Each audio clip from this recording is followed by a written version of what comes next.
Thank you very much. Appreciate it. A lot of tremendous things are happening. The number of new positive cases continue to decline nationwide. Recent hotspots appear to be stabilizing. The hotspots are, in some cases, very interesting what's going on, and they're going down. They're going in the right direction. Cases in the Boston area are now declining. The Chicago curve appears to have flattened, which is terrific, and Detroit has passed its peak. These trends demonstrate that our aggressive strategy to battle the virus is working, and that more states will soon be in a position to gradually and safely reopen. That's very exciting. It was very exciting even today watching and seeing what's happening, and people are getting ready, and they're all excited. I do want to mention a man who's done a very good job for us, Dr. Robert Redfield, was totally misquoted in the media on a statement about the fall season and the virus. Totally misquoted. I spoke to him. He said it was ridiculous. He was talking about the flu and corona coming together at the same time. And corona could be just some little flare-ups that we'll take care of. We're going to knock it out. We'll knock it out fast.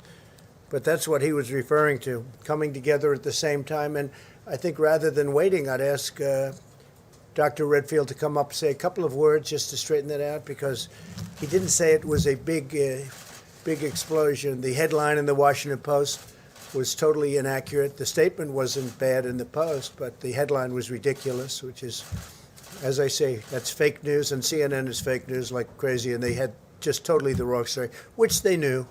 They were asked to change it, and they wouldn't do that, and it was false. So I'll ask Dr. Redfield, who is a real professional, to come up and explain, please. Thank you, Doc. Thank you, Mr. President.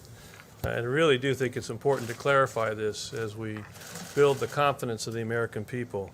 When I commented yesterday that there was a possibility of the fall-winter, next fall and winter, it could be more difficult, more complicated, when we had two respiratory illnesses circulating at the same time, influenza and the coronavirus 19. But I think it's really important to emphasize what I didn't say. I didn't say that this was going to be worse. I said it was going to be more complicated or more difficult and potentially complicated because we'll have flu and coronavirus circulating at the same time. I want to emphasize that we continue to build the nation's public health infrastructure to ensure that we have the capacity to stay in the containment mode. Those of you who heard me talk before, I've told you that in January and February, up to February 27, 28, this nation had 14 cases. We were in the containment mode. And then unfortunately, the virus overwhelmed where we got into extreme mitigation. We are building that public health capacity now to make sure that we stay in the containment mode for the upcoming fall and winter season. So we will not need to resort to the kind of mitigation that we had to this spring. I have confidence that our public health response of early case recognition that we've talked about, isolation and contact tracing, combined with our plans for increased surveillance, particularly for the most vulnerable, will be an effective public health strategy so our nation will be able to maintain itself in the containment mode. And again, that will be supported by the American public's continued cooperation, obviously in the areas of personal hygiene and the types of social distancing strategies that may be appropriate.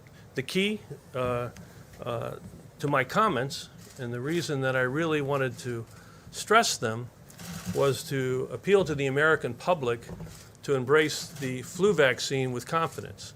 One of the greatest tools we have as we go through the fall, winter season that we're into is to get the American public to embrace the influenza vaccine and thereby minimize the impact of flu to be the co-respiratory disease that we confront. Thank you very much. Could I just ask a follow-up on that, Dr. Redfield, please? Just to clarify a couple things. But I don't know what to follow up. He was misquoted, totally misquoted. He said they could come together. They didn't talk about that. And his whole purpose in making the statement was to get a flu shot so that next fall we don't have such a big season of flu. And we possibly won't. But as you said, it's possible if the corona even comes back, and he doesn't know that it's going to, and neither do I. We spoke at great length, and I think the doctor will speak if you'd like to continue, but we may have some embers, and we're going to put them out, of corona. But we may have a big flu season. But that's different. Flu is very different from corona. Ask you a follow-up question? Yeah, go ahead, sure. Okay, so, Dr. Redfield, the Washington Post, which you did the interview with them, they quoted you as saying there's a possibility that the assault of the virus on our nation next winter will actually be even more difficult than the one we just went through. And when I've said this to others, they've kind of put their head back. They don't understand what I mean. We're going to have the flu epidemic and the coronavirus epidemic at the same time. Is that what you said to the Washington Post? Yeah, that's what I was trying to say to you just a minute ago, that the issue that I was talking about being more difficult, is that we're going to have two viruses circulating at the same time. This spring that we just went through, February, we had a benefit of having the flu season ended. So we could use all our flu surveillance systems to say, whoops, this is coronavirus, we need to focus. Next fall and winter, we are going to have two viruses circulating. And we're going to have to distinguish between which is flu and which is the coronavirus. And so the comment that I made, it's more difficult. Doesn't mean it's going to be more impossible. Doesn't mean it's going to be more, as some people have said, worse. It just means it's more difficult because we have to distinguish between the two. And what I was wanting to do, and what I want to do again here, is appeal to the American public to recognize they can really help like they did with mitigation, which they really helped.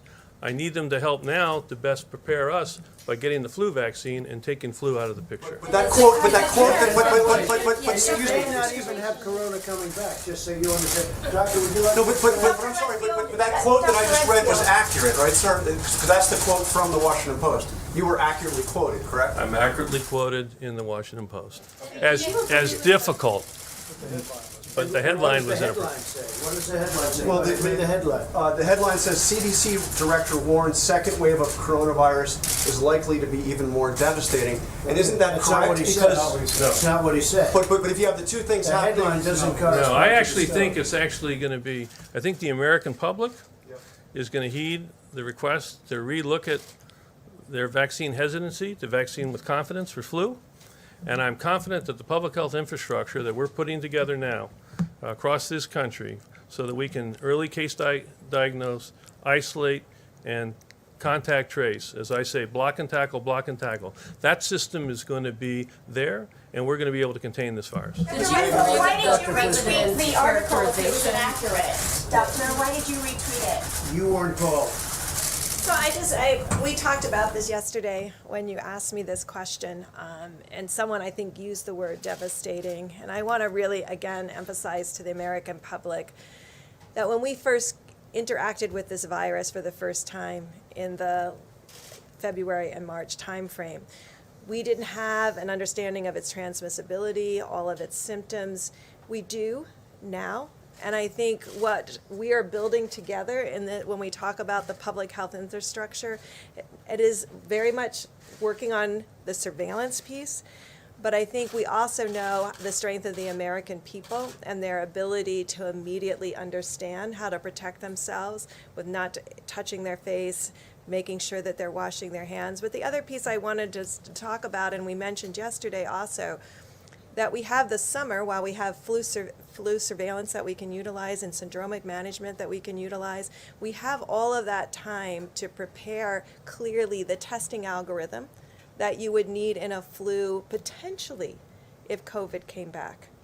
Potentially. And so we are preparing for that potential right now, and I think we spoke to you all about that and talked about how we're not only preparing for today and tomorrow, but we're preparing for 6 months from now, 3 months from now, and making sure that all of these pieces are in place. I think what Dr. Redfield clearly was asking for, just like we asked for every American to follow the guidelines, he's saying please add to that guidelines getting your flu shot and making And sure Doctor, you're wouldn't you say protected. there's a good chance that COVID will not come back? We don't And know. or if it comes back, it's in a very small confined area that we put out. Well, Go ahead. the great thing is we'll be able to find it earlier this time. And I think that's what we're talking about. We'll find those cases earlier. So what Dr. Redfield said, we would be able to stay in containment phase. And what we're also hoping, and we talked about this about 4 or 5 weeks ago, that we're hoping that the flu infections also go down because people are much more aware of respiratory illnesses and how to protect themselves. We want you to get your vaccine, but we also want to also protect individuals from getting the flu because of the vulnerability we know in certain populations to flu and the devastating outcomes to flu. We could prevent and decrease both of those things. So I think we are assured that the CDC is putting in place today what we are going to need in the fall so that we can stay in containment if potentially the virus comes back. And if it comes back, though, it won't be coming back in the form that it was. It will be coming back in smaller doses that we can contain. But what the doctor was saying, and I spoke to him at great length, he was saying if it should come back together, now you have a flu and you have the embers of corona. But in my opinion, from everything I've seen, it can never be like anything that we've witnessed right now. Would you say that's the correct statement? Absolutely. It's nothing like what we're talking about. What we've just gone through, we will not go through. You could have some embers of corona and you could have a big flu system. And if they combine, if they come together, it's not great, but we will not go through what we went through for the last 2 months. Yeah, Mr. President, is that a correct statement? I understand that the United States will certainly be more prepared in the fall, but how can you say that you know it won't come back in the same level that it has today? What it is estimated, it might not come back at all, Jeff. It may not come back at all. He's talking about a worst-case scenario where you have a big flu and you have some corona. And if it does come back, it's not going to come back, and I've spoken to 10 different people, not going to be like it was. Also, we have much better containment now. Before, nobody knew about it. Nobody knew anything about it. We understand it.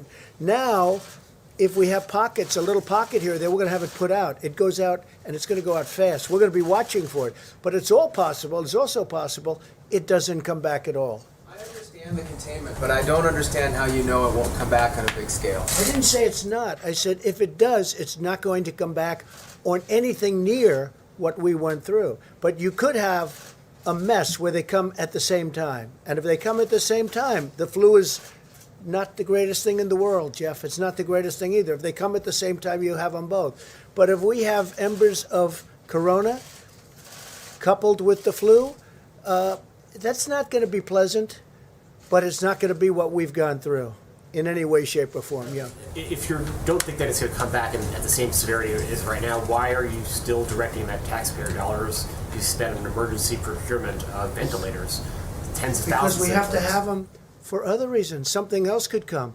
I mean, we didn't know about corona. Now we know about corona. But look at what happened. And now we did have the H1N1 swine flu. We had that. We have other things that have happened. We had various forms of flu, but nothing like what we've had here. Nothing at all like what we've had here with the virus. But something could happen. I think that the stockpiles, we're making hundreds of thousands of ventilators right now. Nobody writes about that. You know, at the one time, all they talked about was ventilators, right? Because you didn't think it was possible for me to solve that problem. And I solved it, and nobody can believe it. I just spoke to world leaders today who desperately need ventilators. They said, the job you've done, and we're sending 500 to Mexico, then another 500 to France. We're sending some to Spain. We're sending some to Italy. We have them. They're being made by the thousands. And world leaders, I spoke to Prime Minister. I went through a lot of different calls today. I won't even tell you. But I can give you a list if you want. But I went through a lot of calls to a lot of leaders, spoke with Pakistan. They would like to have some ventilators. We're going to get them some ventilators. But they all said to me one thing. It was incredible that you solved the ventilator problem, because that was a big problem. The testing problem, we've done more than any other nation in the world. Go a step further. If you added up the testing of every nation in the world, put them together, we've done substantially more than that. You people aren't satisfied. So let's say we had 350 million people in the United States, right? Let's say. And if we gave every one of those people a test 10 times, so we give 350 people a test 10 times, the fake news media would say, where's the 11th time? He didn't do his job. Trump didn't do his job. Because you have a lot of bad reporting out there. It's very sad. And it's so bad. That's not true. Well, That- you're that- you're that's one of the exactly- leaders of the bad reporting. No, but that's not you know? true. Okay, let's get on to another subject.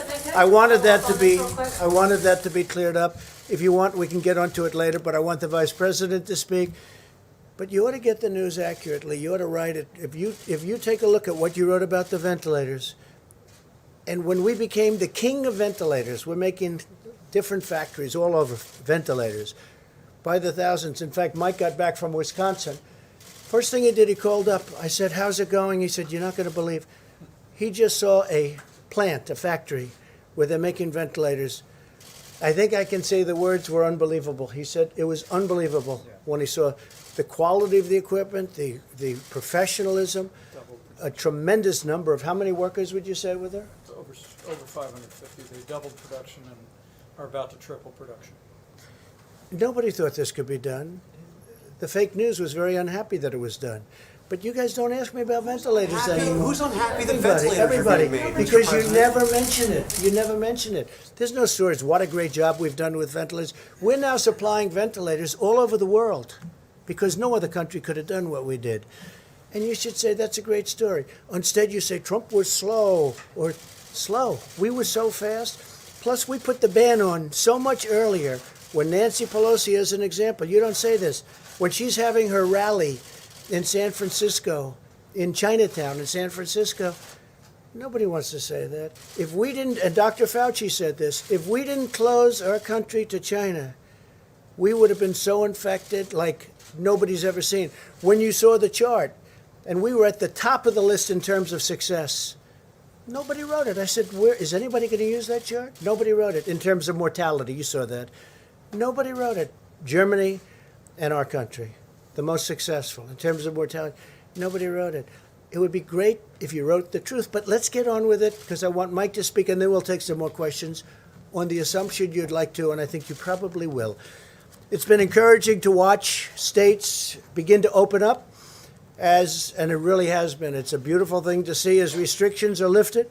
We must maintain vigilance and continue practicing social distancing.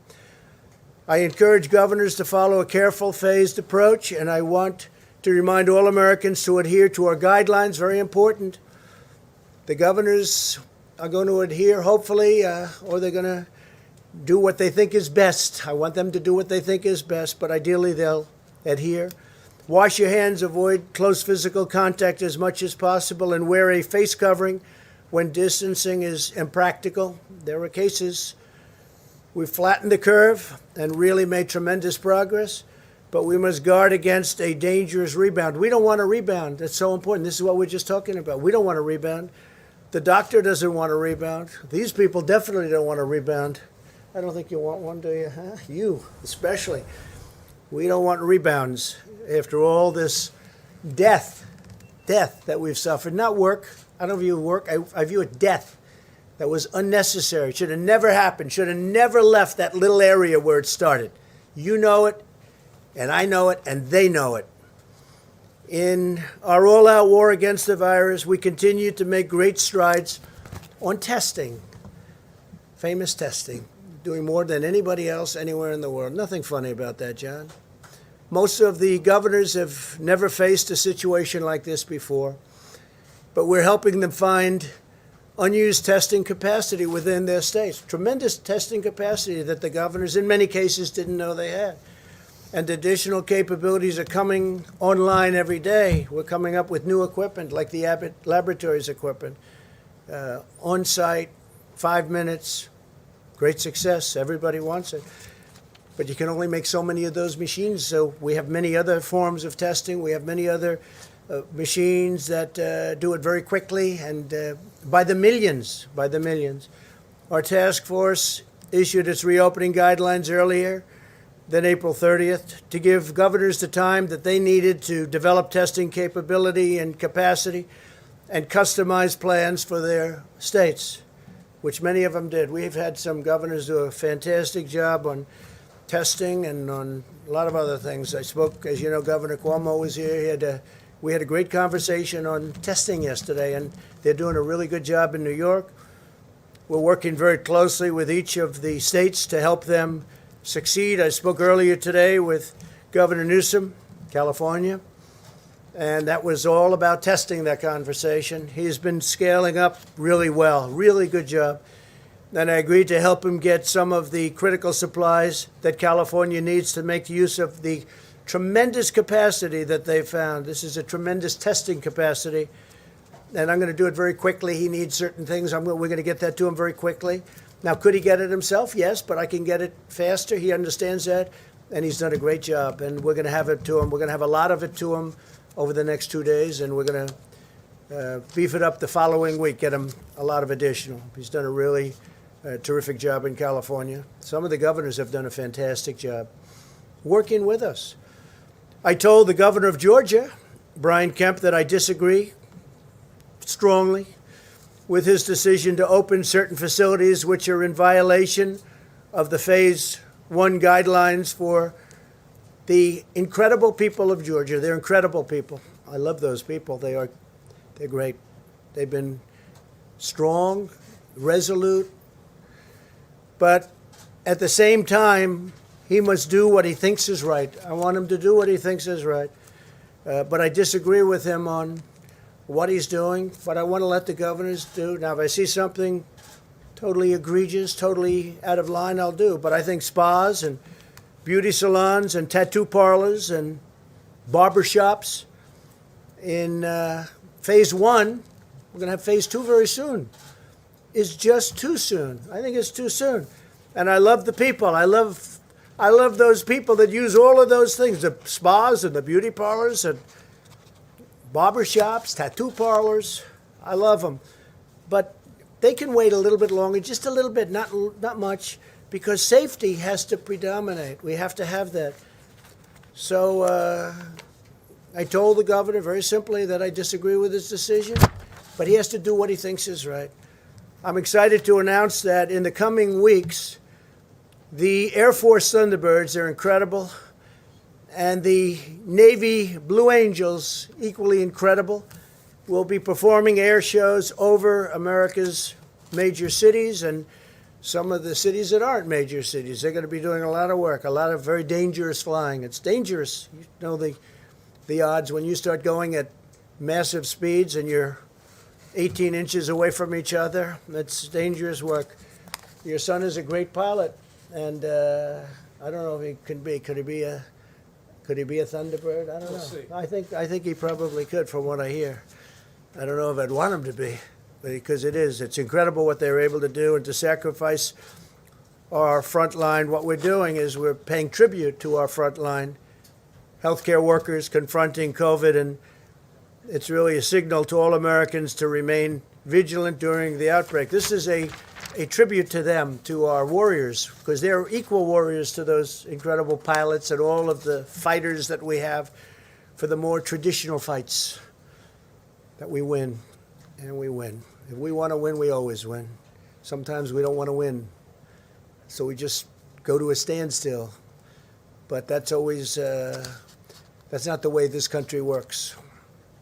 Operation America Strong was the idea of our great military men and women, the Thunderbirds and the Blue Angels crews, who wanted to show support to the American medical workers who, just like military members in a time of war, are fiercely running toward the fight. It's going to be great. I want to see those shows.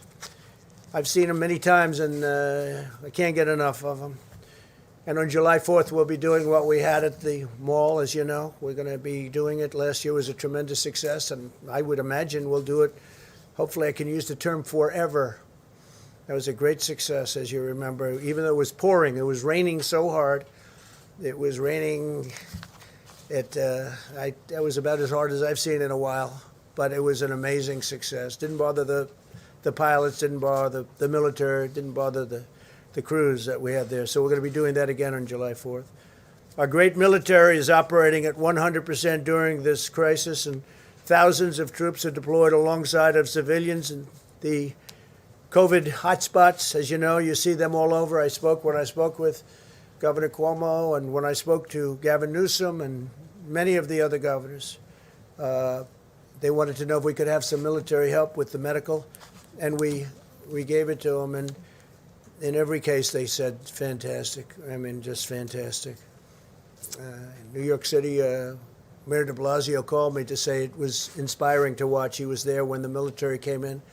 He said it gave everybody spirit when he saw the professionalism and the spirit that they had. They walked in and they helped a lot of people, doctors, nurses, respiratory technicians and professionals. It was an incredible thing. But everybody that saw them going to work said that was something special. So we're going to have some tremendous air shows all throughout our country, and that's in honor of what we're all going through together and the people that are helping us so much. And unfortunately, the people who have passed away from something that should never have been allowed to happen.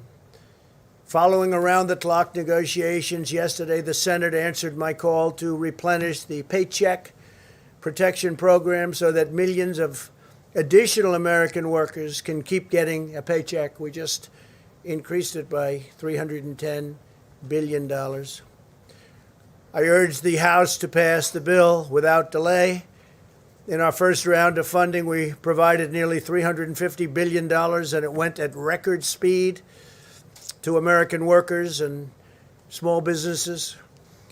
And it's really been an incredible success. I want to thank the banks. We had the big banks, the little banks, the commercial banks of all kinds. We had the community banks, who were fantastic, by the way, community banks. And as you know, this was an interesting story. In recent days, I've called for Harvard, that's Harvard University, which has a $40 billion endowment fund, to return the money that it was allocated under the CARES Act. And I'm pleased to announce that Harvard has announced today that they will not accept the funds, nor will Stanford University or many of the others that were involved, both on a university level, also on a company level. Some of the companies were bigger than people had represented or bigger than people had thought, and strong enough that they didn't need the money. So there's a certain amount of money that we are not sending. Well, as soon as I heard it, I said, stop funds. And for the most part, I guess they stopped it, Mike, right? They stopped it. But they're not accepting the money, and that's great. And so I want to thank Harvard. I want to thank Stanford, and I want to thank the other companies. In the case, it's broken differently between colleges and companies, but I want to thank the companies and the other great universities, and there's some great ones. The legislation passed by the Senate yesterday also reserves $30 billion in loans for small financial institutions that serve minority and distressed communities. Very important. We're determined to protect our African American, Hispanic American, and minority workers who have been hit so hard by this hidden enemy. My administration is pursuing a comprehensive strategy to address the full spectrum of needs in these communities, supporting both health and economic revitalization. First, my administration is committed to providing the testing that is needed to fight the virus in distressed communities. In the last month alone, we have already sent over $1.4 billion to our nation's 13,000 community health care centers. Think of that, 13,000, to increase testing and treatment in the underserved areas. We're also expanding access to telehealth. Telehealth has become a big deal. You know, I've been reading about it for years, and all of a sudden, because of this, it's become a big thing. People can't leave their houses. They didn't want to leave their houses for various reasons, including they wanted to follow the guidelines. The legislation passed by the Senate yesterday, and I want to thank everybody. A great vote, great. It's, as you know, it was a unanimous vote. How often do you see that? But the legislation passed by the Senate yesterday includes an additional $25 billion to further expand testing and provides even more funding for community health centers and various forms of epidemics and pandemics. And we'll be working on that because, you know, as per a couple of your statements and questions before, we want to work on that for the future. We hope this doesn't happen again ever. But last time was of this magnitude, 1917. That's a long time ago. So we want to be prepared. And we are prepared. And as I told you, we're building up hospital, not only our stockpile, which is being up greatly, being built up greatly, but also hospital stockpiles. We're getting them what they need. We're working out cost arrangements with them, and we're getting them a lot of the ventilators, which are the hardest thing for them to get, both from a cost standpoint and a technical standpoint. At the same time, we're also supporting the establishment of new testing sites focused on these communities. 40 sites have launched so far, and there are plans to launch dozens more in the next 3 weeks. We're coming up with testing apparatus and testing plans that are incredible when you look at the numbers. And some people are very, very big on testing, but some people are much less big than I am, I will tell you, and they're professionals. But we want to have it so that nobody can talk about, gee whiz, I wish we had more testing. Nobody's done it like we've done it, and nobody will. And we're getting very much stronger. We have incredible professionals doing it. So many different tests have now evolved. People are finding it even hard to believe. My administration is working closely with governors to ensure that they have the testing infrastructure in place to reduce further spread of the virus if they're so inclined to use the testing apparatus, including strategies for older individuals, low-income Americans, minorities, and Native Americans. As part of the effort, the White House Task Force, headed up by Mike, who's done incredible. I'll say it every time. I'll say it to anybody that wants to listen. Mike Pence has done an incredible job. Really an incredible job. Thank you. Is providing technical assistance to all 50 states through one-on-one phone calls as they develop and implement their plans. In addition, my administration is committed to restoring Black and Hispanic communities to full economic health. They want to be healthy economically and physically, and that's what we're doing. To that end, today I'm directing the White House Opportunity and Revitalization Council, led by Secretary Ben Carson, to focus its effort on supporting underserved communities impacted by the coronavirus. And so Ben Carson is working on that with Mike and myself and a lot of other people. I'm going to ask Tim Scott, who was so helpful with the opportunity zones. That's an economic answer to a lot of problems, and Tim Scott was fantastic. And so I'm going to ask him to get involved with you, and sure he'll be willing to do it from South Carolina. I also asked the council to identify what additional funding will be required from Congress beyond what has already been provided. We're really building ourselves a strong base, and we're building ourselves a wall that's very different from the kind of walls that you've been hearing me talking about. But it's nevertheless, it in many ways performs the same function, and hopefully it's going to perform it equally as well. Furthermore, the council will seek input from the private sector and community leaders on how we can best support minority and distressed communities. As president, I'm absolutely determined to deliver a great future for Americans of every race, religion, color, and creed. Before our nation was attacked by this horrible enemy, our African American and Hispanic American citizens were prospering like never before. Best employment numbers ever. Not only African American, Asian American, Hispanic American, every American. We were breaking records at every level. We had almost 160 million people employed. We were never even close to that number. And we were also breaking them economically, highest stock market numbers, highest numbers of every kind. And I think we're going to be back there, and I think it's going to be much sooner rather than later, and I think we'll surpass those numbers, including our employment numbers. But I'll not rest until that prosperity has been fully restored. And again, I really believe that we're going to lift those numbers higher than ever before, and it won't be as long as people might think. A lot of very smart people are looking at that, and they're betting. You just have to look at what's going on with the stock market. In order to protect our great American workers, I've just signed an executive order temporarily suspending immigration into the United States. This will ensure that unemployed Americans of all backgrounds will be first in line for jobs as our economy reopens. Crucially, it will also preserve our healthcare resources for American patients. We have to take care of our patients. We have to take care of our great American workers. And that's what we're doing. So I've just signed it just before coming into the room. and very important, very important. And as to amending it or extending it, that we can do at the appropriate time, but it's now signed. Earlier today, the First Lady and I planted a tree on the south lawn of the White House in recognition of the 50th annual Earth Day. I was led to announce that we will begin to reopen our national parks and public lands. We want Americans to be able to satisfy and be really safe. We want them to satisfy their family that safety is going to happen, and it will happen, and maybe even at a level like never before. We've learned so much.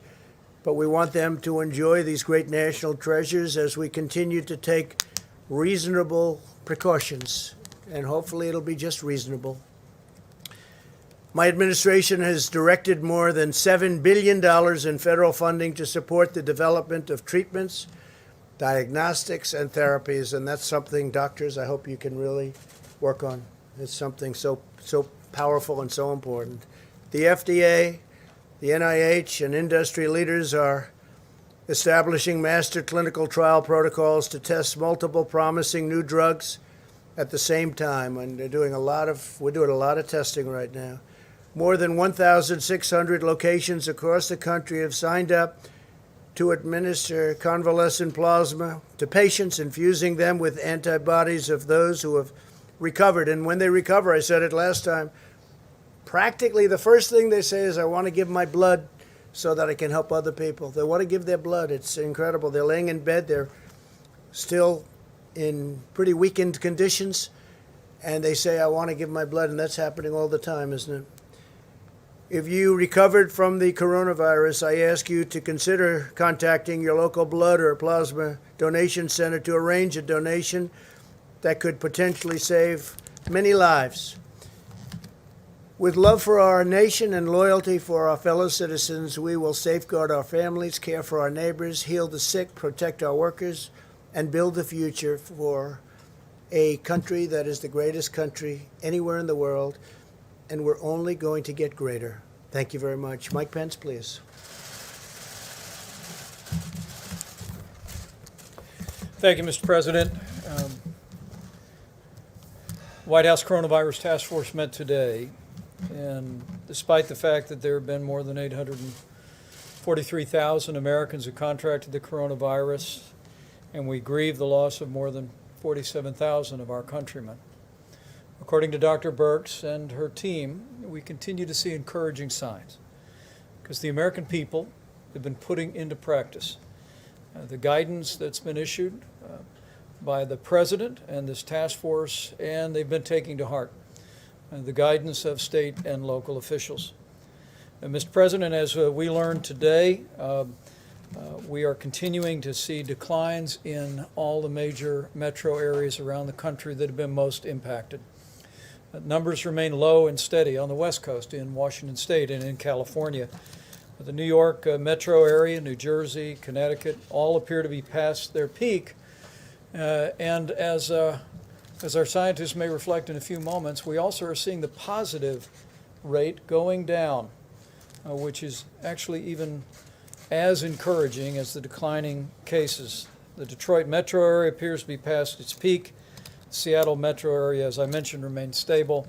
New Orleans metro area is the most stable of all the large metro outbreaks. We also are continuing to see stabilization and even declines in Houston and Atlanta and Nashville and Baltimore and Indianapolis and elsewhere.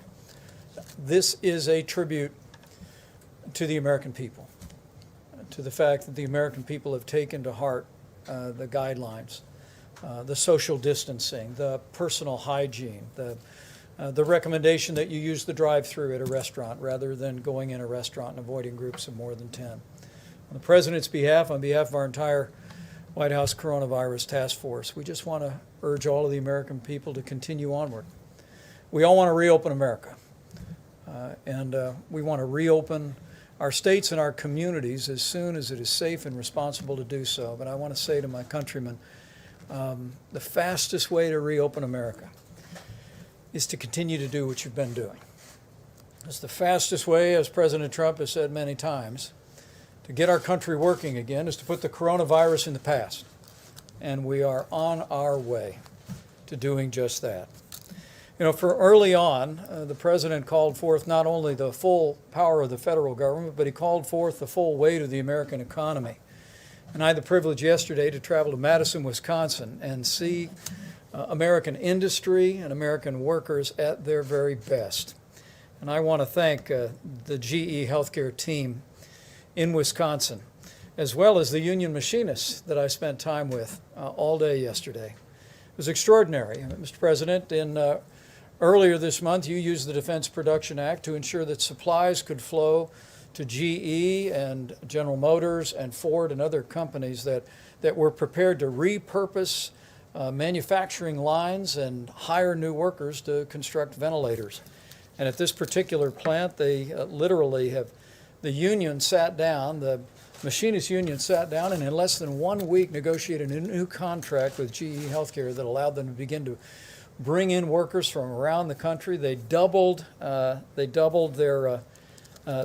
work line in 1 week. They're about to triple it. They've been going 24 hours a day, 3 shifts, 7 days a week. And then the President promised that by harnessing the power of the American economy, we would have 100,000 ventilators in 100 days. But thanks to the ingenuity and the hardworking Americans that I was with yesterday and other companies, we're actually going to have 110,000 ventilators in 100 days. They were all wearing T-shirts, Mr. President. I brought one back for you that simply read, "Union Machinists Save Lives." And to that great team at GE Healthcare, I want to just say all of America is proud of you and grateful for you. We're also grateful to all of our healthcare workers at every level and all the work that they're doing. And we're proud that our National Guard and our American military are at their side. As our task force learned today, more than 31,000 National Guard have been stood up around the country. And the President, in the last day, extended what's called Title 32 authorizations for all National Guard personnel through May 31. So we're going to continue to partner with states as the National Guard plays a vital role in testing and in cleaning nursing homes and in standing up states' response. Military personnel, Mr. President, we have more than 5,500 active duty military personnel, including, as of yesterday, 964 medical professionals in the uniform of the United States working in 17 hospitals in 7 states around the country. We're also very proud of our team at the VA. The VA has addressed its capacity issues. It's not seen cases among the veterans in its facilities increase, so they're deploying teams to focus on nursing homes. In Massachusetts, the VA personnel have disinfected 2 different nursing homes. In New Jersey, they literally taken over 2 state nursing homes and deployed 90 doctors and nurses. And in Florida, we're sending 16 teams to assist in nursing home operations. As the President also mentioned, in addition to what I saw yesterday in Madison, Wisconsin, we continue to build our strategic national stockpile. It's growing again with ventilators, on nearly 11,000 in supply. 901 new ventilators will be added, transitioned in the near term, and every American, I think, can be confident that should the need arise for your family member facing serious consequences from the coronavirus to need that equipment to help them breathe, that equipment will be there. As we said yesterday in Wisconsin, and you've said, Mr. President, I think it should be a great source of comfort to every American that no American who has required a ventilator in the United States has been denied a ventilator. And that's a testament to our healthcare workers, a testament to every American putting mitigation principles into practice, and it's a testament to all these great companies. Speaking of great companies, American businesses are stepping up. It was on April 1st that I traveled to a Walmart distribution center, and the President reached out to the President and CEO of Walmart to ask Walmart to get in the gowns business. And Mr. President, I'm glad to report to you that we heard today at the task force that Walmart is producing 8.4 million gowns, and they will be delivered into our commercial supply to healthcare facilities around the country by the end of June. They're hardly alone. Honda is producing 500,000 face shields. New Balance is making 100,000 masks a week. In a very real sense, The American people have stepped up to make the sacrifices and endure the hardship that social distancing has required. But American businesses at every size and every means have come together to respond to the President's call. It really has been a whole of America approach. And our message from the President's White House Coronavirus Task Force is to tell the American people it's working. We're getting there. We can see light at the end of the tunnel.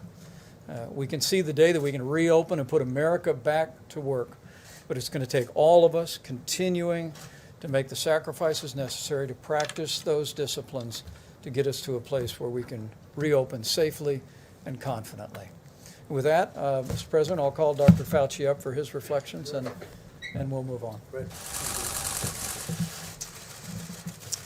Thank you very much, Mr. Vice President. So I'm going to just take off from where I was at this podium a few days ago to kind of reiterate some of the things that the Vice President said, but to kind of connect the dots from where we were, where we are now, and where I think we're going to be. So you remember a couple of weeks ago when we talked about the fact that we were going to have a really bad week because the deaths, particularly driven by the situation in New York, were going to get worse and worse. But yet, as that was happening, we were starting to see some turnaround, some flattening, and some coming down. As you've heard from Dr. Birx and will likely hear more, that is continuing. So what has happened is that the mitigation that we put in with the first 15 days and then the 30-day mitigation program of physical distancing worked. So it got us to where we are today. It is a successful formula. It is the basis for our being able to say that we can now think seriously about reopening America.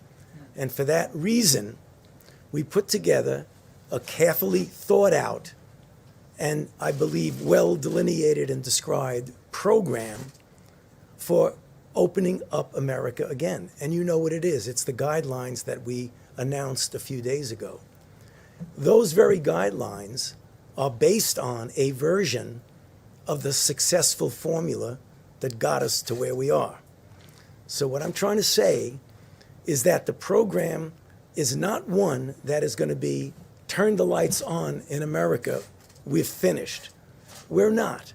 We have to proceed in a very careful, measured way. And if you look at the guidelines, they are careful and they are measured. There are certain checkpoints before you can even think about going into a phase one. And then things relax a little as you go into phase two, and relax a little and you go into phase three. Now, we live in a big country and it's heterogeneous, and there are different dynamics of outbreaks in different parts of the country. So the speed with which one can go from one to another, at the point at which you can even begin to think about the phase, is going to differ. So the one thing that I know, the urge we all have to get out there and get it over with, let's get back to normal, for a lot of good reasons, because there's a lot of suffering, economic and otherwise, in this country because of that. But again, as I've pleaded early on weeks ago, I plead with the American public, with the governors, with the mayors, for the people with responsibility. Although I know one has the need to leapfrog over things, don't do that. Do it in a measured way. This is a successful formula. The problem is, if we don't do that, there is a likelihood that we'll have a rebound. And the one way not to reopen the economy is to have a rebound that we can't take care of. So please, again, let me just close by pleading with the American public in general and those who are responsible leaders to carefully consider how we get back to normal. Thank you. Could you talk a little bit about your expectations for the fall? We heard from Dr. Redfield and Dr. Birx. What do you see for the fall? Is it going to be embers or possibly no return of the virus at all? You know, as I've said before here, when you look at an outbreak, it's two dynamic forces opposing each other. If you leave the virus to its own devices, it will take off if you do nothing to stop it. If you put into place the kinds of things that we talk about, first containment, and then hopefully you never get to mitigation, but containment is important. Those two forces are going to determine whether you're going to have a big outbreak. So what Dr. Redfield was saying, first of all, is that we will have coronavirus in the fall. I am convinced of that because of the degree of transmissibility that it has, the global nature. What happens with that will depend on how we're able to contain it when it occurs. And what we're saying is that in the fall, we will be much, much better prepared to do the kind of containment compared to what happened to us this winter. Now, the complicating issue is that unlike the syndromic and influenza-like observances that we have, that you could pick it up by clinically what's happening, it's going to get complicated by an influenza season. And I believe that's what Dr. Redfield was saying, that is going to be complicated. So whether or not it's going to be big or small is going to depend on our response. And that's what I think people sometimes have misunderstanding. Nobody can predict what is going to happen with an outbreak, but you can predict how you're going to respond to it. And that's really very important. So you would caution against people thinking that in the fall, there's not going to be coronavirus anymore and we won't have to worry about it. Or if it is, it'll be spotty and it won't be a big problem we have to worry about. There will be coronavirus in the fall. If we do, which we won't, but let's take an imaginary period. We say, okay, coronavirus, forget about it. We're not going to do anything about it. It will take off. That's what viruses do. But that's not what's going to happen. We are going to respond to it to not allow it to do that. Dr. Fauci, what happens when governors like Governor Kemp are not following this careful, measured plan and moving forward even without meeting the gating criteria? Well, if I were advising the governor, I would tell him that he should be careful. And I would advise him not to just turn the switch on and go, because there is a danger of a rebound. And I know there's the desire to move ahead quickly. That's a natural human nature, desire. But going ahead and leapfrogging into phases where you should not be, I would advise him as a health official and as a physician not to do that. Okay? Go ahead, please. Thank you, Mr. President.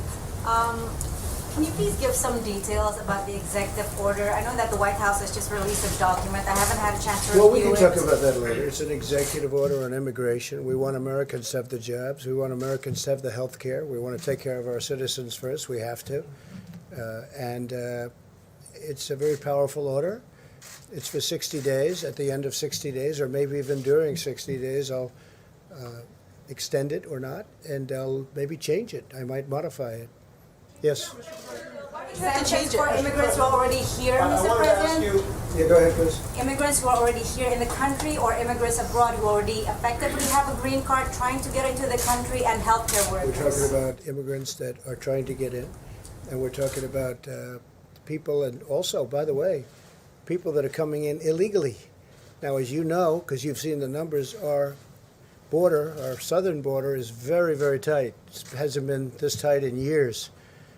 It's being helped by 160 more than that miles of wall that are going up. I'm trying to get to 450 by the end of the year, 450 miles. And we'll have 530 miles early next year. And that's really great. It's fully funded. We have all the funds, and the Army Corps of Engineers is doing a fantastic job. Same people that did Javits Center, as you know. They're doing a fantastic job. So our southern border is very, very tight, for good reason, for very good reason. We're also being helped by 27,000 very good soldiers from Mexico, and I want to thank the President of Mexico. He's been terrific in many ways, including on what we're doing with COVID. And as you know, we have a very good trade arrangement with Mexico now, which we didn't have before. So I want to thank the President of Mexico, in particular for the 27,000 soldiers. They're doing a fantastic job. For healthcare workers, sir? You want to talk about the exemptions for healthcare Yeah, workers? we want to protect our healthcare workers, and that's one of the other reasons we're doing this. Yes, John? Mr. President, I wanted to ask you about Rick Bright. He's the head of the federal agency in charge of getting a vaccine out to Americans once it's ready. He says he has been pushed out of his job because he raised questions about hydroxychloroquine. and some of your directives on that. Was he pushed out of that I job? never heard of him. You just mentioned the name, I never heard of him. When did this happen? This happened today. Well, I never heard of him. If the guy says he was pushed out of a job, maybe he was, maybe he wasn't. You'd have to hear the other side. I don't know who he is. Please. And on the hydroxychloroquine, Hold on 1 second, please. Well, I just wanted to, you said by 4th of July, you expect people will be on the National Mall and we'll be having a celebration like we Hope so. did last year. Given what the doctors are just saying that, coronavirus is still going to be out there, it might not be as bad as it is now, but it's still going to be circulating. Is that going to be safe to have that many people on the mall? We're going to probably have 25% of what we had last year. Last year, as you know, was maxed out. I saw a magnificent picture of Dr. Martin Luther King, and I saw a magnificent picture of our event last year, and both of them were maxed out. It was beautiful to see, beautiful, very similar. This year, most likely, we'll be standing 6 feet apart. We'll have to do that in a very, very interesting way, and maybe we'll even do it greater. So we'll leave a little extra distance. But if we do that, we'd certainly do that. I don't see maybe the purpose if we can't do that. We have to have people, thousands. We had tens of thousands. Most of you were there. Tens of thousands of people this year. It was incredible. And it was, to an extent, an air show of all the different aircraft flying over. We even had Air Force One flying over. So ideally, it would be wonderful if we could actually have it as it was last year. And eventually we will have that. I think it's important to know, eventually we are going to have that. Your stadiums are going to be the way they've been for the last 100 years. No, I know, but your stadiums, as an example, sports, going to be the way they used to be. I mean, I told one of the owners, he said, "Do you think I should take out seats?" I said, "No, you shouldn't take out seats. We're going to have it the way it was. We're going to be back. This virus will eventually be gone. And if it should show up in the fall, we're going to put it out very fast. We have great people. We're going to put it out very fast because we've learned a lot. We've learned a lot about how to deal with this, and we'll put it out very fast." Yeah, please. Just nice and easy. Please. You talk a lot about testing capacity, Yeah. and governors agree that that exists, but it's very different from testing implementation. And they are still begging for you to use your full authority to help them get reagents and other things. As you would like to say, what do you have to lose by helping them do that? Well, I am doing and it. becoming the king of testing? And let me just say, we are the king of testing already. There's no country in the world that's done more. Not even 0.2% of the population has been tested. Is that good enough? I just said there's no country in the world that's done more. And we have tests that have already come out that are going to be introduced very shortly that will do it more. My problem is this, it's very much of a media trap. Whether we did 2%, 5%, 50% or 100%, it'll never be enough, no matter what. Now with the expertise and with what we did because of our expertise and tremendous talent at manufacturing, what we did with the ventilators, that wasn't a trap because we got them done, shockingly to everybody, because of the incredible talent like Mike Pence saw yesterday in Wisconsin. But we have numerous of those sites all over the country doing the same thing. So that when the governors were complaining, some of the governors, I must say, and it was very much along party lines for the most part, but except for one, when the governors were complaining, we said, no, how many do you need? We need 50, we need 100.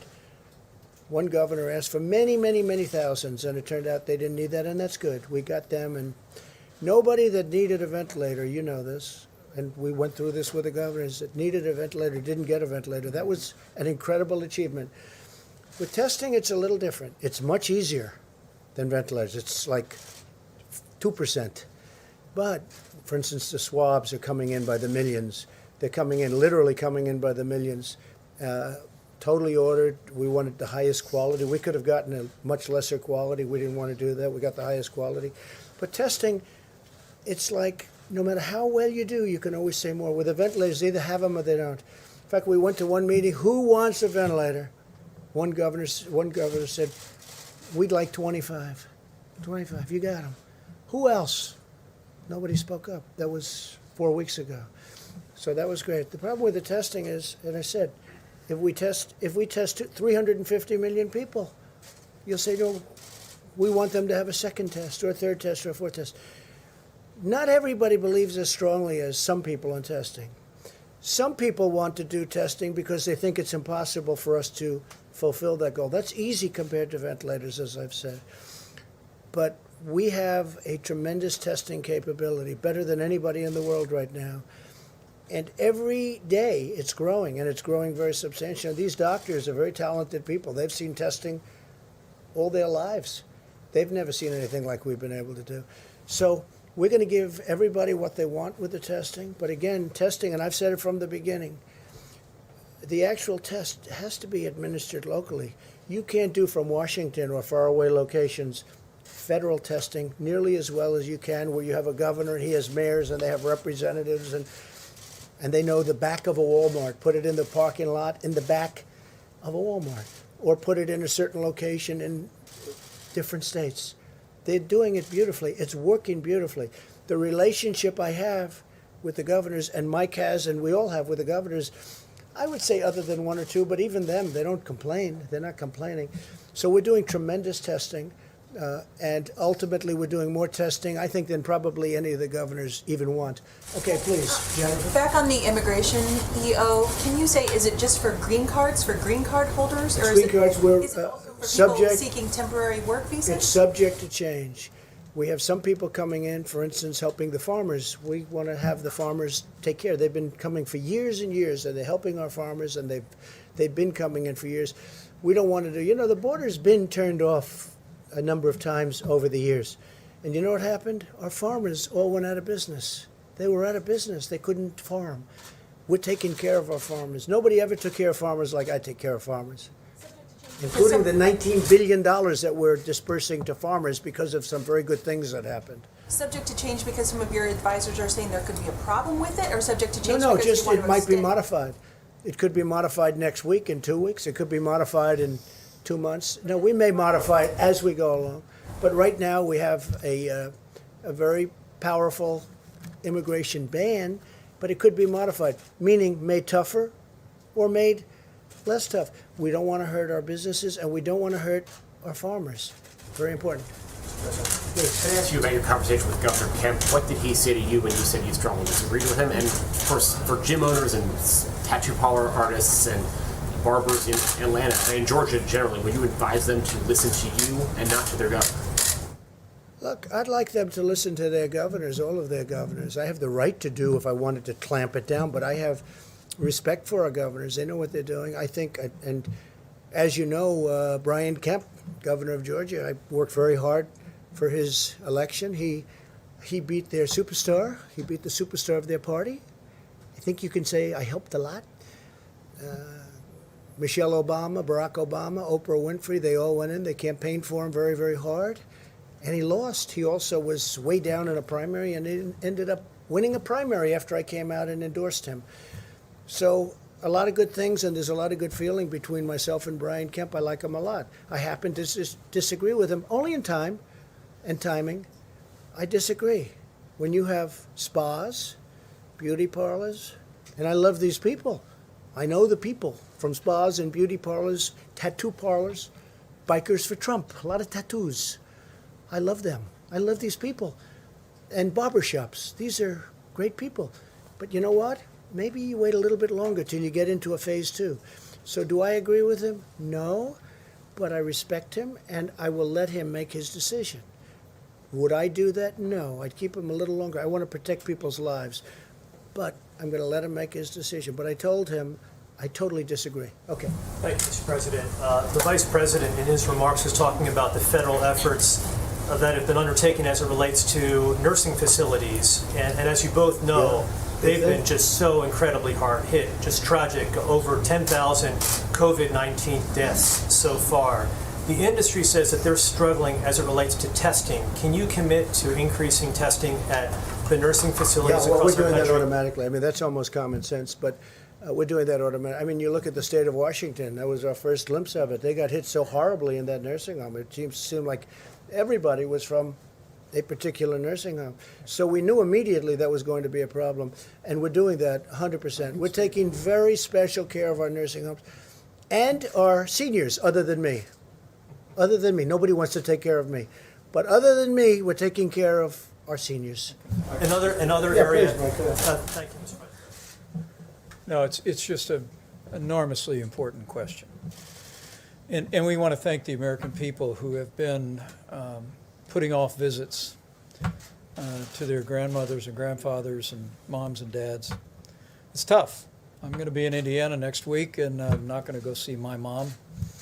She lives in her own home, but people get it, that the risk of serious illness for a healthy American of the coronavirus is fairly low. You'll either have flu-like symptoms or no symptoms at all. But as we've said so many times at this podium, and the American people get it, a healthy American could inadvertently convey the coronavirus to a senior with an underlying health condition and have the kind of heartbreaking results that we've seen in nursing homes around the country.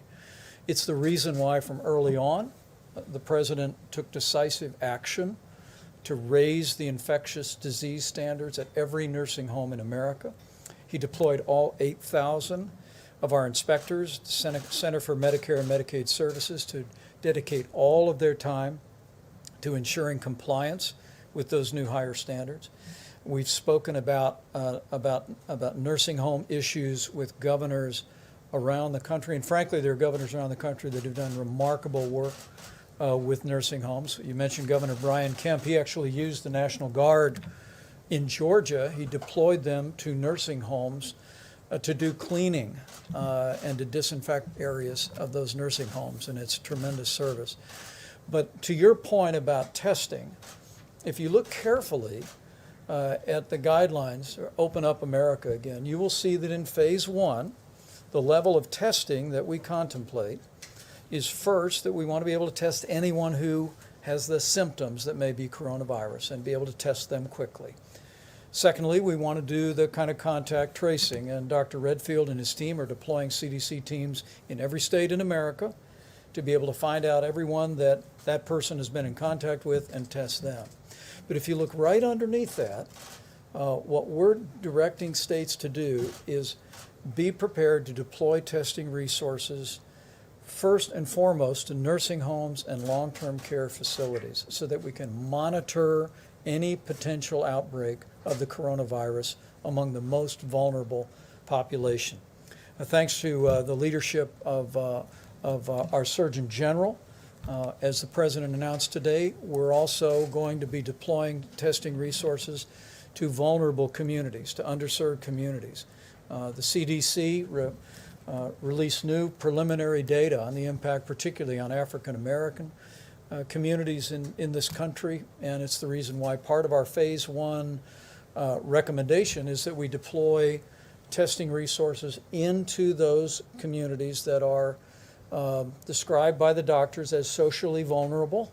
And even as we speak, we'll announce next week that we're already in the process of deploying testing. And so it's a good opportunity to remind every American to be especially careful around our seniors, to heed the guidance about avoiding visitations, to protect the health of those who are most vulnerable. But the American people can be assured that from phase 1 forward, all the way through phase 3 and reopening, we're going to be helping to guide the states to focus on the most vulnerable, beginning with our seniors with serious underlying health conditions. Mr. Vice President. Hi, thank you, Mr. President. Commercial labs say that they need to buy new diagnostic machines to be able to double their testing capacity. Your administration has said that there's enough testing capacity to double overnight. How do you kind of square that difference? Very easy. They can get new machines if they want, but even if they didn't, we have tremendous testing capability. You take a look at what's happening in California and New York. Governor Cuomo told us very strongly, he said, wow, we have a lot of labs. You know, it's a research center of the world. They have tremendous. In California, too, long conversations, they have tremendous testing capability there, too. Now, if they want to increase it, they can increase it, but they have plenty right now. You saw the maps the other day where we put up the different sites in various states, and virtually all states are like that. How about you with the mask? Yes, Mr. President, may I actually follow up on those maps from the other day. On Monday, a reporter for a local television station in Miami sent me a question asking if it was possible to get the information on those maps distributed to the media so that local TV stations and newspapers can check on that information. So that could be done. Do you want to do that? Do you want to say something? Sorry. Thank you for talking about testing and testing capacity, because we have been talking about that for several weeks, because we could see, and we did a full inventory of every single state and every single laboratory. And I also appreciate you talking about the implementation piece of the testing capacity. And it's complicated. So we have a team calling every lab and working through the American Society of Microbiology, as I mentioned before, to really work with every lab director to see what the issues are in each laboratory. And I just want to thank Administrator Verma, who really worked on increasing the funding for this test and uniquely doubling the funding for the coronavirus nucleic acid test. From $50 to $100 to really address some of the issues about laboratory technicians, because sometimes we think these tests run themselves. They don't. They actually need people to help with the machines. So we were talking about purchasing more machines. We actually need to have additional laboratory technicians to really be able to work all of those machines. And so it's lab by lab, state by state, and that's the dialogue that's going on now to unlock the full potential of the United States. Maybe the testing would not be needed at this moment, and maybe it is, but we want it also totally available in the fall if it comes to an issue where we have to distinguish between flu and COVID-19. So we're building infrastructure and capacity not only for today, but for tomorrow, and really showing a new way to really deal with pandemics and bring testing to scale, because the country has never had to do this before. I mean, if you look at some of the other countries, they're struggling with some of the issues from PPE to testing. And so this is a universal issue, but we're working on it as a collective to really have a very innovative and integrated way to approach testing. But without building new, they have tremendous capability. And the maps are, I will ask the companies, because obviously it's proprietary where every single machine is. And, you know, if you have that machine and 5 others, maybe you don't want to know, let that person know you have 5 others. It's kind of like Coke and Pepsi. So I think we're working very deliberately to really be able to share those maps. The governors, I can tell you that all of the state governors and the mayors have those maps, and the addresses and the type of machine for every single laboratory in their jurisdictions, so that they know. The governors were not aware that those laboratories were available to them. Dr. Burns, before you leave, on the state of California is now partially broken with CDC restrictions on who would get guidance on who should get testing, because they want to test people without any symptoms at all in high-risk environments like a nursing home. Do you agree with this? Vice President Pence, do you agree with this? Well, not only do we agree with it, it was in our guidelines.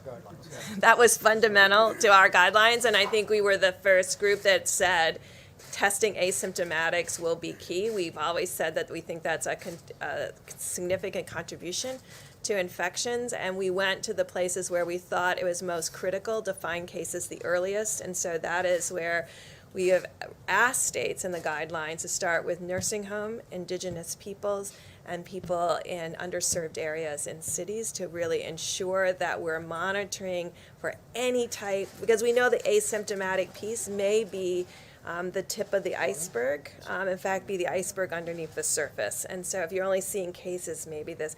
But in parallel, we're working with states and local governments to really define what that population is by doing, in collaboration with states, working with them together to really reinforce this antibody testing, but in a careful way where you do 2 antibody testing to increase your sensitivity and specificity into the 99+% range, because we think it's really important that you have a very high quality test, but a high quality test that you can really tell someone that they've had this before. And so we're waiting to have those 2 tests that we can do in series to really assure people. But that was in the guidelines from the very beginning, and we think it's fundamental both for right now and going through the fall, because that will be our early alert if any of the COVID virus reappears. How much more testing are we John, going to you need? didn't know that was in the guidelines? The CDC Well, criteria it's says currently that. in the CDC guidelines, so you're saying. But it's right in the guidelines. Dr. Surprised Burke, that- while you're there, can I Jerome, just, would you like to say something in that?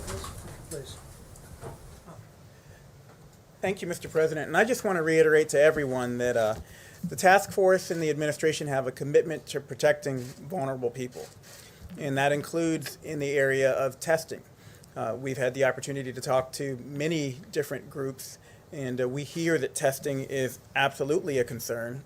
And we'll be giving you more details in the coming days, but I just want you to know that we're building on the public-private partnership that the President rolled out with pharmacy and retail companies like CVS, Walgreens, Rite Aid, Walmart, and Kroger to accelerate testing for more Americans in more communities across the nation. We're going to be increasing access to testing for undertested, underserved, and minority communities, and we're working closely with partners and states to establish sites in areas most in need of increased access to testing. We're using data. CDC provided data to locate sites in counties that are undertested and socially vulnerable, especially with high populations of Black, Hispanic, rural, and Native Americans. We're using the CDC's Vulnerability Index, as you heard about earlier, to select sites. This measures the resilience of communities when confronted by external stressors along 4 main themes: socioeconomic status, household composition, and disability, minority status, and housing type. Our goal is to have about 2/3 of these initial sites located in counties with moderate to high social vulnerability, and about 1/4 of these sites in counties with high social vulnerability. So again, I want communities that are vulnerable to understand that we are strategically and intentionally making sure we're deploying testing in those areas so that people can get identified if they have symptoms, can get identified if they are asymptomatic, and that we will be able to deploy resources approprially. Thank you, Mr. President. I have a quick follow-up for Dr. And I have to Birx. say, our Surgeon General is doing a great job. Thank you. Great job. Really good. OAN in the back. Mr. President, thank you. Can we talk about Iran? You put out a message this morning making a rather big announcement for our military when it comes to Iranian aggression. Are you going to change formally rules of engagement for our U.S. military so that they can engage? We're covered 100%. We don't want their gunboats surrounding our boats and traveling around our boats and having a good time. We don't want them anywhere near our boats. And so you know the order I gave. I don't think I have to say it again, but I've given that order. Under the Obama administration, it was taking place all the time. Under my administration, I gave this order early on, and nothing happened. They were very nice. There was no problem. But then I noticed yesterday they did that in a much lighter form, but they did that again. I said, we're not going to stand for it. So if they do that, that's putting our ships at danger and our great crews and sailors in danger. I'm not going to let that happen. And we will. They'll shoot them out of the water. So the U.S. military does not have to change its rules of engagement in order to follow your... No, that's the rules of engagement. That's a threat when they get that close to our boat. And they have guns. They have very substantial weapons on those boats. But we'll shoot them out of the water. Okay? Please. Thank you, President Trump. If possible, I'd like to ask a question to Dr. Fauci and then a very different one to you. To Dr. Fauci, today the CDC and the USDA said that the first pets in America had tested positive for the coronavirus. What does that mean, and what should the public know about that? Pets? Pets, 2 pets. So that question was asked before, but I'll be happy to answer it again. Certainly, animals, pets, can get infected. Big cats in zoos have been reported to be infected with coronavirus. There's no evidence that the virus is transmitted from a pet to a human. Now, obviously, is that impossible? I mean, biologically, anything is possible, but there's no evidence whatsoever that we've seen from an epidemiological standpoint that pets can be transmitters within the household. So it's not surprising. I mean, when you have viruses that can infect multiple species, isolating it from an animal doesn't necessarily mean the animal is transmitting it. What about the lion in the New York Zoo? Yeah, well, that's the lion in the New York. How did that happen? It probably happened. I don't know, Mr. President, but I would imagine that one of the zookeepers probably had an asymptomatic infection, took care of the animal, gave him some food, touched him or whatever, and that's how he got it. Thank you. And President Trump, my question for you, President Trump, my question for you is, Earlier in these briefings, you talked a lot about giving Americans hope, and you wanted to focus on that. But now that the crisis seems to perhaps be lessening, I wanted to ask you about accountability. And of course, millions of Americans became familiar with you as the tough boss who fired people for doing a poor job. I want to ask you about two specific things. There's a report from Reuters today that the HHS secretary put a former dog breeder in charge of day-to-day coronavirus efforts to begin with, and also on Facebook. Reuters reported today that Alex Azar, the secretary of HHS, put in a former dog breeder, that was his most recently former job, in charge of day-to-day operations of the coronavirus. That I don't know, but you just tell me something. And what's the second? And the second one is on face masks. Taiwan has a bigger population than New York State. Early on, they had universal wearing of face masks. No problem with face masks if the governors want to do that. You know, we ordered, I don't know if you know, 500 million face masks. We have hundreds of millions right now. And if people want to wear them, it's up to the governors. If the governors want that, it's up to, now it's more appropriate in some states, obviously, than others. You have the big planes, and you have certain states where it's much less necessary. But no, that's up to the governors, and we have that very well covered, I think, face masks. But people are wearing masks. We have hundreds of millions of face masks, and we have at least 500 million. That's a lot. We'll have them very shortly. Lots of people are wearing face masks now that the federal government advised it. It was almost overnight. But less than a month ago, our Surgeon General said that, and I'm quoting, they're, quote, not effective in preventing the general public from catching coronavirus. I mean, should there be accountability there, and also for the HHS secretary? Well, I don't know. Would anybody like to speak about it? I think just so you understand, if somebody wants to wear them, I'm all for it. Would somebody like to discuss that? Go for it, boss. I think the comments that we made when we came into face masks, and I think it's important when we came out with the CDC guidance about face masks, or what we called face coverings, was in recognition of the growing understanding of asymptomatic infection or pre-symptomatic infection, was the recognition that we could use a barrier. And the reason, you know, and I have mine when I'm in public right here that I use, you know, that this barrier, in case I was in fact infected, if I didn't know, is a barrier to prevent me to protect you in case I happen to be asymptomatically infected. There's very good data to show that the ability of viral particles to go through a barrier is substantially diminished. And that's why we recommended these face coverings. I think if you go back to when CDC came out with that recommendation, some people may think intuitively it's to protect them from getting infected. No, it was to protect you from potentially getting infected by me when I go out in public. Jerome, do you? I actually appreciate you asking that question, because it's one that that we've had to clarify several times, and I understand why the American public has been confused over time.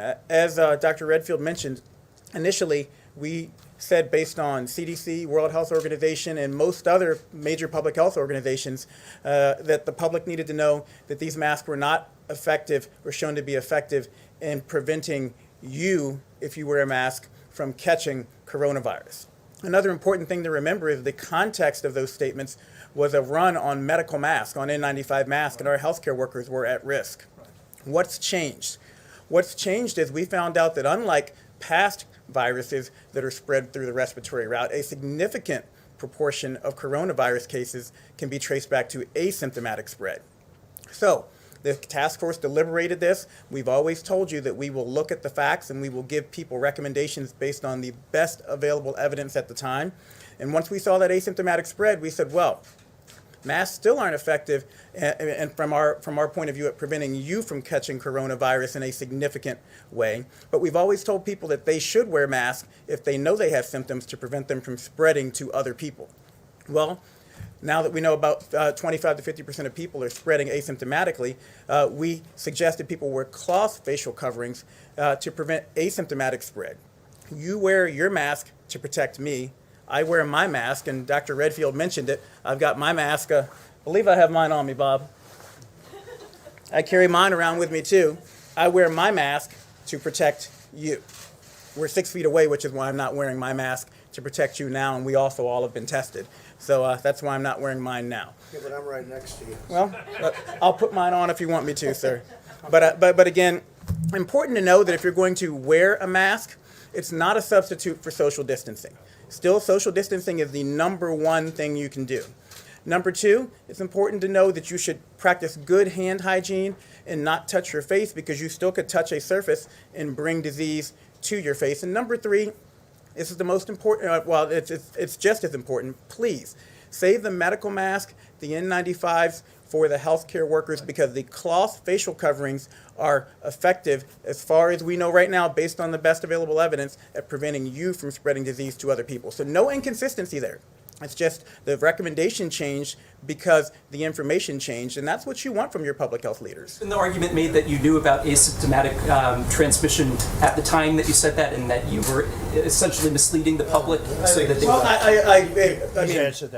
the honest answer to you is no, we did not. That was the recommendation of the World Health Organization and the CDC, and we gave you the best information we could at the time. So I actually a little bit resent that implication, because I work hard to try to protect the American people, and we are always going to give the American people the best information we have available at the time. And we're humble enough to say, look, if we don't know, we're going to change. We're going to change those recommendations. Just a wise guy question, that's all. Please, go ahead. Mr. President, I wanted to ask you about the launch of the military satellite by Iran. Wanted to get your response to that. Do you see this as an advancement of the missile program? You mean the shot they took? Well, they say no. Okay, they say all sorts. It was for television. Does anybody really believe that? They want to have better television in Iran. So they say no. We're watching Iran very closely, very closely. We know more about Iran than they do right now. We know more than they do. So we know all about it. We watched it. We knew it was going up. We followed it very closely. They say it was for television. Yes, please. Mr. President, just a quick Go follow-up. ahead, finish up then, please. Yeah, very quickly. Are you concerned that they see this as a potential vulnerability on the part of the United States? There was the outbreak. What is it, vulnerability? Military readiness, the outbreak on the Roosevelt, the fact that you're consumed with dealing with coronavirus here in the United States. Various navies have had outbreaks of COVID. Look, we're in 184 different nations right now. 184, the COVID. No, we have a problem on that. Just shows you how rapidly it spreads. It started off with 2 sailors, and then 10 sailors, and 20, and now I hear it's 540, of which one's died and a few are very sick, but most of them are back in great shape. But we did lose one, and it attacked the lungs of that young person. And then we also had a number that were quite sick, but they're all either better or getting better. But most of them are better for a long time already. Okay, please. Thank you, Mr. President. As you know, over the course of the past few weeks, there have been the closures of several meat processing companies across the country in several states. Yeah. Is this a concern to you? Are you going to increase testing in these facilities? Look at South Dakota, how well the governor's. governor's. Yeah, look at South Dakota, how well the governor's done there, and all of a sudden you have a big spike in one location, and she's got that very much under control, as you know. But nevertheless, that was surprising, and they had a big one right near where you were yesterday, as I understand it. And so, yeah, we're concerned about that. They're closing 1 or 2 of the plants, actually. Is the food supply secure? Yes, totally secure. It's in great shape. Yeah, in the back, here you go. Thank you, Mr. President. The Attorney General in the state of Missouri filed a law case against China, accusing it of lying and covering up about the origin of the virus. Yeah. Do you support that, and do you call Well, I for haven't seen the international... case. I know about the case. He filed a case against China. I love Missouri, as you know. It's great. But I'm going to take a look at it. I actually know about it very much. I have to take a look at it. I have not seen the case in terms of reading it, but I will be doing that. Call for international investigation. Well, we're going to have to take a look. Oh, we're doing investigations. We're doing our own. But I do want to see and review that lawsuit. I'm sure that won't be the last one. Yeah. I just had a follow-up question for Dr. Fauci, if you don't mind. Yeah, sure. I'm happy to ask you one after. John had asked the president about Rick Bright, and he said he wasn't sure who that was, but I'm sure you're familiar who he is since he was the head of BARDA. So there's a concern or an accusation he's raised that he was removed from his job because he protested widespread use of hydroxychloroquine. Are you familiar with this situation, and do you feel like public health experts feel they are able to speak publicly or to speak out in opposition to things? Yeah. So you don't feel like there's any concern among people at the NIH right now or in the public health community? At the NIH? Absolutely not. Dr. Fauci, knowing Dr. Bright and knowing what his gifts are as one of the country's leading experts on vaccines, are those gifts best suited at NIH rather than BARDA? What's he going to be doing with you? What is he going to be doing at the NIH? First of all, are his gifts best suited to work You know, with you rather than BARDA? I don't really think I can comment on somebody's relative gifts. I mean, he's going to be at the NIH and he's going to be responsible. From what I hear, again, this is what I've heard, that he's going to be responsible for the development of diagnostics, which is very, very important. The NIH is going to be involved in trying to develop new generation diagnostics, which we feel is going to be very important for the future of being able to facilitate the kinds of things that now are sometimes problematic. And why do you say he has great gifts or gifts? What, do you know him? No, but have you reviewed him? Have you studied him? Have you reported on him? You said his gifts. I mean, His entire career. well, that doesn't mean your developing gifts. vaccines, I know a lot of people, including they play the- baseball, but they can't hit 150 Well, in he the talked major about leagues. the flu vaccine last No, year. but you talk about his great gifts. Go ahead, please. President, thank Please, you go so ahead. You much. could go, please. No, thank you, sir. I have two questions, one for myself and then one for a colleague of ours who cannot be here today because of social distancing. From where? From where? I'm with USA Today. First, the executive director of the National Association of Counties said today that the White House did not want to see money for local and state and local governments in the latest COVID assistance package. And they didn't want to say what? What does that mean? Tell me. I'm sorry? What does it mean? Repeat it, say it a little differently. The executive director of the National Association of Counties said today that the White House objected to putting funding for state and local governments into the latest COVID assistance Oh, really? package. That's interesting. Is he a Democrat? I do not know, sir. Well, check it. How could you ask that question well, without but knowing? what- Check it out. You'll find out. I'll check it out. Okay, But what's the he next says question? his question was... You his know the point- numbers, you know the money we put into states, local governments, everything else? And they have to be responsible for their own finances. But you check it out. Go ahead. What's the His next? point was that he said that you felt like that this would somehow be a disincentive for states to open their economies. Is he correct about that? How would he know what I felt? I never spoke to him. I don't even know who he is. You don't know who he is either. Yes, his name is Matthew Chase, sir. Okay, it doesn't help me and it doesn't help you. Okay, go ahead, Jim. Mr. President, also a Do we follow- want to keep going a little while Yes, longer or yes. not? You're not going to say, oh, he took questions all night long. Okay, right? Yes, Right? please, thank you. Okay, well, good. How many questions can you ask? Go ahead. But Also- we all have fun because we're talking about something very important. The main thing is, I think we're getting to a lot of solutions. We never want this to happen again. We never want this to happen again. What happened? And if it should come back in some form, we want to snuff it out very quickly before anything can happen. And I personally hope it doesn't come back in the fall as a combination of the flu or not as a combination of the flu. But I think we learn a lot. And, you know, some of these questions are good. Some of them are ridiculous, frankly, but some of them are I think some of them are very important questions. Very important. You know, when you asked Dr. Fauci about the right to speak, if I let him speak, I'll let anybody speak. And we love him. Let's go. Mr. President, Senator McConnell said today that he would prefer to see states that have high public pensions declare bankruptcy rather than taking on more. I heard he said that. federal bailout I money. don't know what he said. I'll have to call him and ask him. That's what he said. Well, that's okay. I'm going to have to look at it directly. Would you agree with him on that? I can't tell you that. I have to see. I want to base it on fact and reason. I want to see what he said. You know, why he said it and how he said it. I'd have to watch him say it. But some of the states are not doing well. Let's face it. And some are doing phenomenally well. A state where Mike was governor, Indiana. I looked at their numbers. They have. It's incredible what they're doing. Some states are doing fantastically well. Iowa's doing great. You have states doing well, and you have some states that aren't doing well. We know the ones. I don't have to mention the ones that aren't doing well, but you do have states that are in trouble. And certainly they're coming back to talk to us. We'll see what happens. Are you concerned, sir, about the growing U.S.